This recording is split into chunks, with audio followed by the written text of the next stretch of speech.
What's up, guys? It's the Trucking Guy. This is your spot for everything trucking. Thank you for tuning in. If you're new to the channel, please subscribe. Go check me out. We'd love to have you, okay, as a subscriber and in the audience, okay? Today I'm going to answer a question that I keep getting a lot, or getting often. Apologize for the vibration again, guys. I'm riding down the road. But anyway, one of the questions is, how do I get in the trucking industry? How do I get in? How do I get in, right? What if I only have this? What if I have no money? What if I have no credit? What if I have, how do I get in, okay?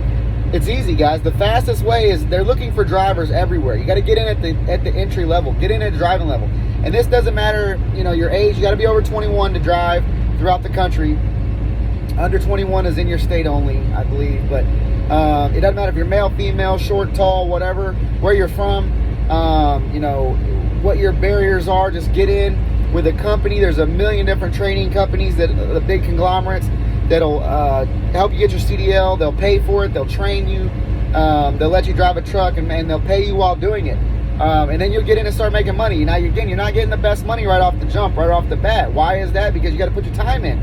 I put my time in. That's how I have a fleet now. If you want to get to a fleet status, you got to start at the bottom and work your way up. Not many people just start out and buy a bunch of trucks or have a bunch of owner-operators. It's all about how you set it up, right? So the best way would be become a driver. Let them pay for it. They'll pay for you to train. They'll pay you to come to their facility. They'll put you up, give you an orientation. They'll give you a little bit of classroom training. They'll let you drive their trucks, teach you how to do it. Now, before you do this, you have to go take your test at your local DMV to get your permit, okay?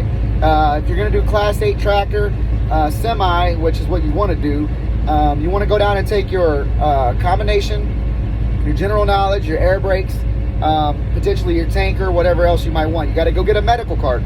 Once you get that medical card from a physician that does DOT physicals and DOT medical cards, then you can get, you'll have your permit, you'll have your medical card. You can go to most companies and they'll help you finish out the CDL process, and get through the, use their truck.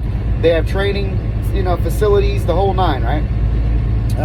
I think some of them are, I think CR England, Swift, there's just a bunch of them out there that do that, okay? I think PAM Transport, there's just a bunch of them that do that. And if you just Google, how to get a CDL, it'll pretty much pop up a bunch of them. Pick the one that has the best pay, with the best benefits right off the bat, become a company driver. Usually they have a time limit. You got to work for them for, a year, 6 months, whatever, before they'll relinquish your CDL. The time goes by quick, guys, so don't think you're tied into something forever. Go out there and learn that stuff for a year. Drive and learn the industry, learn to see if you like it, and learn as much as you can in that year. While you're doing that, be on YouTube, be studying, be going through, go get a load over to where you can take a brokerage class. Get a load over where you can take a class or get with consultants and mentors, to learn the other parts of the industry, the dispatching, the load boards, the how to run a fleet, the carrier side of it, compliance and DOT side of it, all of those things, okay? Once you learn all of those things, you're making money while you're doing it. Stack your money, bank your money. If you have a lot of expenses at home, cut those expenses down to as minimal as possible. You have to invest in yourself in order to get something started. And you got to sacrifice now. Pay the price today so you can pay any price later. You got to be able to start making money today and save that money and put that money towards where you want to be and where you want to go. Now, what's the next step? So you become a driver, right? Obviously, the next step is to become an owner-operator. That's where you're going to really see the biggest bang for your buck. But you got to get that CDL, you got to get that time in. And you can become an owner-operator with a hotshot. It's the easiest way to get in, the easiest barrier to entry. You don't have to go buy a big semi. You don't have to go do all these things. You can go down to a dealership, buy a dually, no CDL required, no experience required. All you need is some decent credit and a down payment. So save up the down payments, get your credit right. If your credit's messed up, get your credit right. File bankruptcy, whatever. Fix your credit. Get with a credit repair agency. Pay off the things you need to pay off. Do whatever you have to do to get that right. Once you get your credit and your finances right, and you have some money, 10 grand or so, you have enough money to buy a trailer, buy a truck. If you can buy the trailer, cash money, before you transition into the owner-operator status, do that and then park the trailer, okay? You can get trailers at auction. You can get trailers, you can finance them, but you can buy them off of Facebook and different sites. Many different ways to get one, right? But once you get a trailer, park that trailer if you can get it cash, and then go back to grinding and keep making that money and use the money for a down payment on the truck. Now you got a trailer paid cash. It's going to be a little easier for you, even if it's a used trailer. It's going to be easier for you out there because your costs are low. If your overhead is low, your costs are low, you can go longer, further through the learning process, right? Now, a lot of people would think from there, I would say, go start your own company. No. You don't want to do that. Why? Because as soon as you start your own company, you got 30, 60, 90, 6 days, 6 months, a year where some brokerages and companies won't work for you. Plus, you need to go out and get customers. And you don't even really understand how to operate the back office yet or the back end side of it yet. So, and my advice is you're going to go out there, right? And you're going to get probably $4,000 or $5,000, you know, maybe $6,000 weeks happening.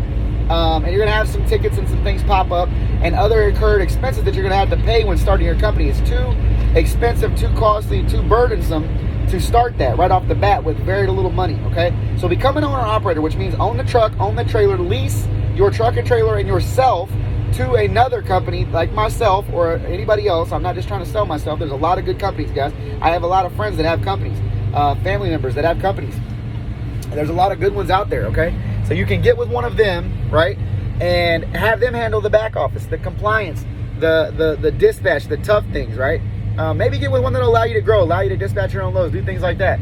Now, run that truck for a while and bank as much money as you can. Start making the $3,000, $4,000 a week profits, because they can get you $8,000, $9,000, $10,000 weeks that you're not going to get. So if you start your own company, not only do you have incurred costs, and you guys are all hung up on, well, I don't want to pay 20% to another company or somebody else, or 15% or whatever it is, 25%, 30%, depending on the company, right? Try to find a 20, 25% depending on what it's included. If it's 25, 30%, they're paying insurance, they're paying ELD, they're paying all the other things, then it's the same as paying, 20% and having to pay insurance and this and that. It's really the same thing. It's just depending on how the companies word it to entice you to come in, right? It's pretty much the same thing though. So,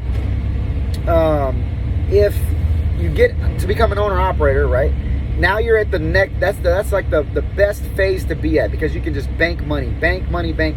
You should be able out there grinding. Don't be focused on home time in the first year. Don't be focused on what you're doing. Don't be focused on the 4th of July. Don't be focused on off time. Don't be focused on other things, investing into hot rods, investing into something you want to do, investing in materialistic items, a new car, a new house. Everybody does that. Don't do that. What you need to do is save that money that you're making, that 120 grand a year, 150 grand a year, whatever you can profit, right? You're gonna have breakdowns, you're gonna have things happen, but once you have those things happen, you'll learn the ropes, right? Now the goal would obviously then, if you want to get to this status, some people just want to make a living. You could buy another truck, become a fleet owner up under another company. You lease that truck onto them, hire a driver, a friend, a relative, whatever, to put in your truck, and now you're making money off of that truck as well. Do that again, 3, 4, 5 trucks up under somebody else's authority. Let them handle the back end stuff. Or that'd be a good way to do it as well. That's like the phase, the third phase. Or go after from the owner operator phase, leased onto somebody. Save your money, do what you got to do. If you can get a DOT number and let it age a little while, and an MC number, and have real cheap insurance and do what you're doing, you can wait and get through that 3 and 6 months to a year. Some people do that, some people don't. They just jump right into their own thing.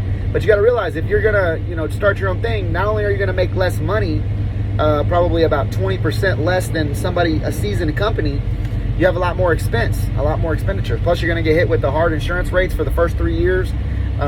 You got a lot of things to deal with, right? So if you wanted to open your own company, go ahead and step out there, open your own company after you have the money and assets and resources.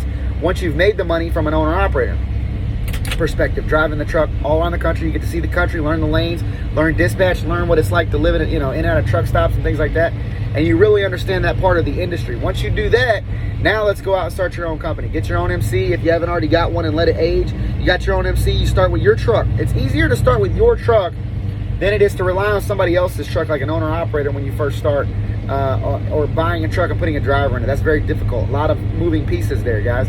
Somebody you have to trust. A lot of things have to happen in the interim for that. If you're driving the truck in the beginning, my buddy Mike was just asking me, could I get a truck? Could I drive the truck and then also have owner operators and start my own company? I said, absolutely, you can do that. It'd be beneficial to do that, because you can keep your salary, your $100,000 a year salary. If you lived on 60 and put 40 into the business, which would be the right way to do, you can still have a nice salary, and then sign on owner operators. Once you get the owner-operators coming on and you build your brand, your business, you know, you build out your websites, your social medias. Maybe while you're doing this, you build a YouTube channel to kind of coincide with what you're doing on the road, and just, you know, show what your brand is, what you're doing, who you are, and get some attention, some eyeballs looking at your business so that you can get owner-operators. Once you get the owner-operators to partner with you and build a team, now you're into the company phase where you can actually go to get to a good insurance company that'll allow you to get to 20 trucks. Then you can switch to a fleet policy. You need 20, 25 trucks to get on a fleet reporting policy. You need a great safety plan. You need a clean safety score. It's important to manage those things when you first start. So there's things you need to learn while trying to put that together, right? So managing your safety score, managing compliance, managing your driver files, getting through your new entry audit with your company. Those are all things. Go back and look at other videos on what it takes to go through those things. But get through those things. Now you have a good, solid foundation, a good, solid company that you can build on. You can start building your dispatch team, work it up to the next level, right? And that's what it is. It's just levels, guys. But that's how you get in. That's the fastest way to get in. Don't be hung up on, I don't have a CDL, I don't have any money. I hear these people say this, well, I can't get in right now. I'm getting my money right. I'm going to get my money together. I'm going to do this. Don't get hung up and don't stop wasting time. While you're working your landscape job, trying to pay the bills at home and take care of your kids and everything else, you could be in the trucking industry like that. You have to sacrifice. Sacrifice to get out there and get in it. Once you make the sacrifice to get in it, you know, you'll be able to do it. Now, I say go from, you know, driving a Class 8 truck and buying a hot shot because it's easy to do. It's easy to get into. But if you're already comfortable driving a semi and you've learned how to do it now and you have the ability to do it, I recommend, if you really have the cojones to do it, jump out there and get into a semi. I had a young lady call me yesterday. She's buying 1 or 2 semis, has cash. She wants to buy some used trucks and lease them on with us. She doesn't want to start her own company yet. She's afraid, and she's smart because there's just a lot that comes into that she doesn't know yet. She's taken a few classes, dispatching and this and that. You know, she's taking some of the online guys, the Instagram guys, things like that. But at the end of the day, it's you should be wary of it because there's a lot of details. You know, I put out a deal why you don't want to start your own company. I put out a video a while back, and I had people comment on, oh, look at the, you know, the murder porn he's talking about. Look at, oh, because he's hiring, now he's telling you don't start your own company. By all means, that's not what I'm saying, guys. I want you to start your own companies if that's what you want to do to build a fleet. You know, but I'm saying if you're hung up on paying somebody 20%, but you're going to start your own company and you're going to lose 20% in the beginning, it's a wash anyway. By the time you pay factoring fees and you hire personnel and you have software that you pay for and you have other things that you pay for, ELDs, different things, it almost washes out with the percentage if the company is doing those things for you. I know everybody's hung up on that, but you're going to have to pay some sort of percentage, whether you pay it to business expenses or you pay it to a company who manages those expenses and helps you along the way and makes a small profit off of you. Then either way you're going to pay it. So it just depends on what you want to pay and how you want to go about handling that. But by all means, guys, I'm pro you starting your own company. I'm pro you doing it on the right foot and getting out there and getting it done. So get out there, make some money. But that answers this question of how do I get in? You know, don't say, oh, I got to get my money right, get my credit right. Get in a truck making bank. You can get in a truck right now making, I mean, they need truck drivers everywhere. They need them badly right now. So you can get a job tomorrow, probably with a sign-on bonus. $2,500 or something, $2,000 sign-on bonus. Call them and ask them, say, hey, you guys giving a sign-on bonus? Yeah, I'm not experienced, but I'm ready to come learn and this and that, you know. And you might get a sign-on bonus from some of these companies. I know, you know, there's just a lot of opportunity out there. They'll pay for you to get there, whether it be a bus ticket, a rental car, airplane ticket, whatever. They'll pay for you to come down there, train you, get your CDL, put you through orientation, then put you in a truck and pay you. Now, a lot of times, you get paid like $500 a week for the first 3 weeks, 4 weeks, a lot of these companies, while they're training you in the truck. But you got to realize you're putting in your time. The minute that person jumps out of your truck, that trainer, you get the ability to make $1,000, $1,200, $1,500, $2,000 a week. That's a lot of money. If you can minimize your expenses, you can really take that money and put it to work.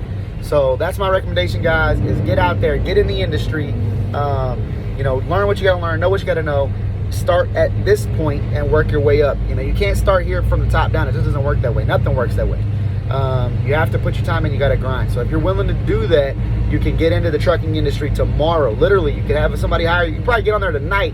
A recruiter will call you in the morning and have a plane ticket where, or whatever, a rental car where you can be there on Monday for orientation, okay? Where they'll put you through classes. It's literally that easy, guys. So get into the industry, learn what you need to learn, put your time in, do your due diligence while you're getting paid and learning from the hands-on perspective. Go take some classes, go, you know, talk to some consultants, reach out to me, whatever, and we'll help get you on a plan, a growth plan to get there. For those of you that have no interest in doing that, maybe you have money, you have a good job already, you're going to use your money and start your company, reach out to me. I'd love to help you with that. That's a whole different ball game. You know, yeah, if you have the money, you don't want to drive, you don't want to do those things, you can still have a great company. You can do it, you can build it, you can buy trucks. People do it every day. So it is possible. Just learn what you need to learn, start off on the right foot. It's the Trucking Guy signing off. I really appreciate each and every one of you that watch these videos. If you're new to the channel again and you've made it this far, subscribe, hit likes, give me a thumbs up. If you've been watching my stuff for a while and you've made it to this point, please give me a thumbs up. It helps the algorithm, the whole nine. So catch you guys on the next one. If you need anything, reach out. Go to consultthetruckingguy.com. Be glad to help. Peace.